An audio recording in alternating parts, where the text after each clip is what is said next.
সম্মানিত ভিউয়ার্স, আসসালামু আলাইকুম। যেখান থেকেই আমার এই ভিডিওটি দেখছেন সবাইকে জানাই আন্তরিক সালাম ও অভিনন্দন। তো আজকে আমরা আলোচনা করব একদিন বয়স থেকে 30 দিন বয়স পর্যন্ত দেশি মুরগির বাচ্চাগুলোকে আপনারা কী ধরনের খাবার দেবেন এবং প্রাকৃতিকভাবে এবং যে বাজারে যে ফিডগুলো রয়েছে এই খাবারগুলো কোন কোন খাবার দেবেন। তো চলুন শুরু করা যাক। তো আমি সাধারণত দেখেছি অনেকের খামারে বা অনেকের সঙ্গে যোগাযোগ করে অথবা নিজে ইভেন দেখেছি যে অনেকেই যেটা সাজেশন দেয় সেটা হচ্ছে ধান, গম, ভুট্টা অথবা সোনালি স্টার্টার ফিড, এই দুইটা খাবারের কথা বলে একদিন থেকে 30 দিন বয়সের মুরগিগুলোর জন্য। তো এই ক্ষেত্রে আমি বলবো যেটা আপনি যদি বাণিজ্যিকভাবে খামার করতে চান তাহলে অবশ্যই আপনাকে 2 থেকে 3টা বিষয় লক্ষ্য রাখতে হবে। সেটা হচ্ছে মুরগির যে যদি ফিড খাওয়ান তাহলে দেখা যায় যে সেই মুরগিগুলোকে বিক্রি করতে গেলে পাইকারেরা বলে আপনাকে যে এটা কি ফিড খাওয়ানো মুরগি।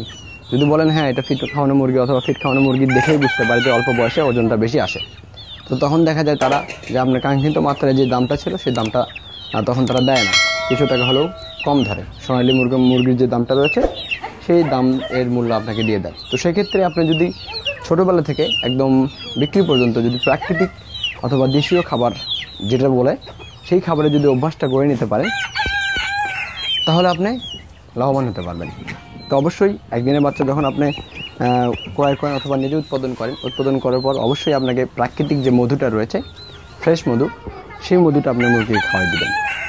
তারপর প্রথম 7 দিন আপনাকে ফিডের সঙ্গে একটু খুদ এটা মিক্স করে খাওয়াতেই হবে।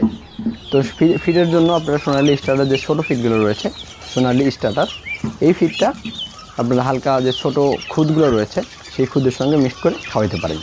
ফিডের সঙ্গে একটু কম, খুদের সঙ্গে একটু বেশি দিয়ে আপনারা 7 দিন পর্যন্ত খাওয়াই দিবেন। তো তারপর যখন 7 দিন বয়স হয়ে যাবে তখন আপনারা ধান, গম, ভুট্টা ভাঙ্গা এই সবগুলোকে ছোটো মুরগির জন্য একদম পাউডারের মতো করে নিয়ে আসবেন। মেল থেকে ভেঙে নিয়ে যদি আমি খাবারের পরিমাণটা যদি এইভাবে বলি, 1 কেজি ধান, 1 কেজি গম, 1 কেজি ভুট্টা এবং 2 কেজি সোনালি স্টার্টার ফিড। এই ফিডটা দেওয়ার কারণটা হচ্ছে কি, যখন আপনি ধান, গম, ভুট্টা এই 3টা দিবেন, এই 3টা হচ্ছে হাইজেনিক খাবার, এখানে প্রোটিনের পরিমাণটা বেশি।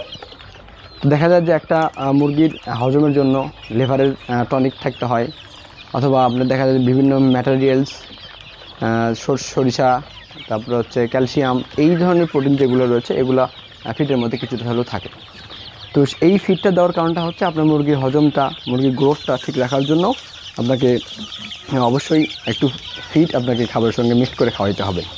এতে দেখা যাবে যে আপনি দেশীয় 7টা মুরগিতে থাকলো প্লাস আপনার খাবারের যে খরচটা সেটা কমে আসলো। দেখা যায় যে 1 কেজি সোনালি ফিড কিনতে গেলে আপনাকে মোটামুটি 40-42 টাকা খরচ করতে হয়। আর যখন এটা আপনি অর্গানিকভাবে তৈরি করবেন প্রাকৃতিক খাবারগুলো দিয়ে, দেশীয় খাবারগুলো দিয়ে, তখন আপনার খরচটা অনেকাংশে কমে আসবে। এবং এই খাবারগুলো আপনি যদি দীর্ঘদিন ধরে ব্যবহার করতে পারেন তাহলে আপনার মুরগির গ্লেসটা হবে একদম বাইরের যে ন্যাচারাল যে দেশি মুরগিগুলো রয়েছে সেরকম।